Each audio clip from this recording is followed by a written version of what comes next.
Eliza, I went to Tunisia specifically to get a blessed pendant for you as protection. It's worth several $100,000, and I got two, one for each of us. I jerked awake when I heard the familiar voice. When my younger sister, Denise, placed the pendant in my hand, I realized I had been reborn. I immediately touched my belly, and I felt a sharp pain in my heart. Denise was my sister, and we had gotten pregnant at the same time. I was so touched when I found out that she made the effort to go to Tunisia while pregnant just to get me such an expensive pendant that I cried. Since then, I wore it every day without ever letting it leave my side. However, it was not long after that my body started to change. My smooth belly suddenly became covered with black stretch marks that looked like centipedes. It was a shocking sight to see them all over my belly. Soon, those strange stretch marks even expanded to my neck and back. My appetite started to get bigger, but I started to feel weaker.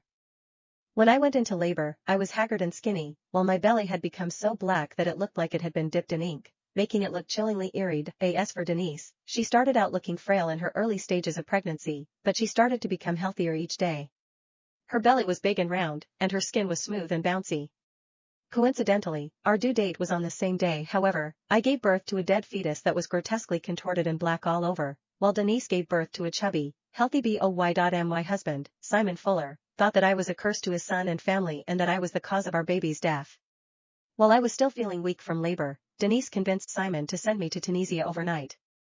All four of my limbs and my tongue were cut off in Tunisia, and my body was stuffed into a vase. I was put on display in various freak shows before I finally died after everything that I was subjected to. It was only after my death that I found out it had all been Denise's doing. Denise had gotten pregnant with my husband's baby, and she gifted me the blessed pendant to use it and exchange my son's fate for the fate of her deformed fetus. After I died, Denise openly replaced me by marrying Simon. At the thought of how much pain I had suffered before my death, I wanted to tear Denise and Simon apart. However, I had to suppress my hate and remind myself to stay calm. I had to protect my son in this lifetime and make sure that he was safely born. When Denise saw me staying silent, she thought I was so touched that I was unable to say anything. She tried to put the blessed pendant around my neck. I instinctively slapped the pendant away from her hand. When Simon, who was sitting next to me, saw what I did, he jumped from his seat agitatedly. "Are you crazy, Eliza? Why are you being so rude?" He bent over to pick up the pendant while Denise stood at the side, looking so upset that she was about to cry. "Don't you like the pendant I got you, Eliza? It's a token of my appreciation for you. That pendant will bless you and your child with a safe delivery." Simon quickly comforted her. "Eliza is just too happy to receive such a precious gift, Denise. Why wouldn't she like it? I'll accept the pendant on her behalf. Don't worry about it." I stayed quiet as I watched them put up their acts. What a joke to see my husband and his sister-in-law play an improv scene in front of me. I was naive in my previous life to have supported her emotionally by criticizing her boyfriend for not being good enough for her when he ignored her to focus on his career. The memory of it only made me realize how much of a fool I had been. However, it no longer mattered. If they loved putting up an act so much, I would play along. I smiled and walked over to them to take the pendant from Simon. "Why wouldn't I like something Denise got for me? Please don't be mad at me, Denise. I didn't slap the pendant away on purpose." Denise sighed with relief when she saw me accepting the pendant. She quickly came over to help me put it on.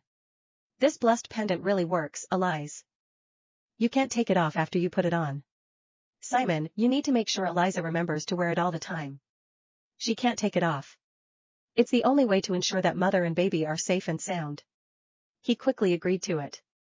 That was when Simon's phone rang, and after picking up the call, Denise and Simon exchanged a look. He then said, "Both you sisters should catch up. I need to head back to the office for work." Denise was worried I would take off the pendant after Simon left. She kept holding my hand and following me everywhere while telling me all sorts of stories to convince me how effective the pendant was at giving me and my baby protection before she left. From the way Denise was acting, I was convinced that the pendant would only work if I kept it on me all the time. Once she left, I took the pendant off right away and started using a scanner to scan every inch of the house to ensure that there was no surveillance set up to watch me. Only after doing that did I feel safer. Next, I took out my phone to share a few photos of the pendant with my secretary to get her to have a duplicate of it made as soon as possible. My secretary was very efficient. It did not take her long to deliver the package to me. I smiled as I looked at the exact replica of the pendant. Since Denise wanted to exchange the fate of two lives, I was obliged to make sure that her plan would proceed with a big bang.